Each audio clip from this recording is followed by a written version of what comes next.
مكملين في سلسلة الفريش كول سنترز، والنهارده هنتكلم عن الاسسمنت. الاسسمنت اللي هو يعتبر تاني انتروتيان بيجيكم لما بتخلصوا الانتروتيان تليفونيك وبتروحوا على السايت، وايه الاسئله وهو ازاي وهو ايه وايه الكونتوني بتاعه، وهديكم في اخر الفيديو ازاي مراجع ممكن تعتبروها بتلخص الاسسمنت، وهقول لكم هي ايه بالظبط ونلاقيها ازاي وممكن نجاوب عليها ازاي. اولا l'assessment بالفرنسيه هو c'est quoi? C'est le test d'évaluation en français. Ce test vise à évaluer vos compétences linguistiques en français, incluant la compréhension orale, la compréhension écrite, l'expression orale, l'expression écrite bien évidemment, ainsi que le lexique et la grammaire. Donc, l'objectif de cet assessment ou bien de test d'évaluation en français, il vise à mesurer votre niveau de compétence en français, notamment pour des postes nécessitant des interactions avec des clients francophones, que ce soit canadiens, français, belges ou suisses.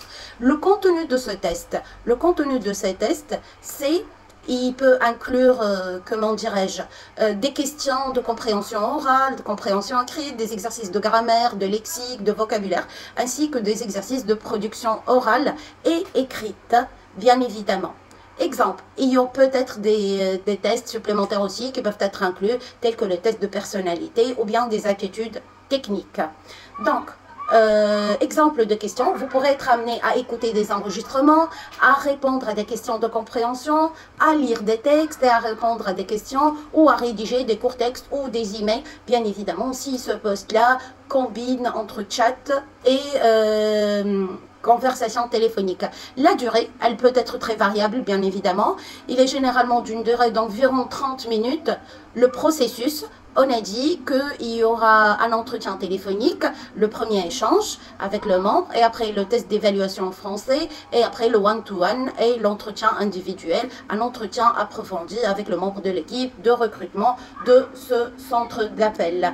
Je vous souhaite bonne chance. Je vous dis maintenant, bien évidemment, que je vais vous donner comment y accéder à un test assez similaire qui s'appelle le TEF, le test d'évaluation français. Comment le trouver et comment y accéder pour pouvoir répondre et se préparer. Donc, vous allez directement sur Google ou peu n'importe votre système d'exploitation. Vous écrivez TEF, c'est le test d'évaluation du français. Épreuve, par exemple, il vous donnera toutes les preuves.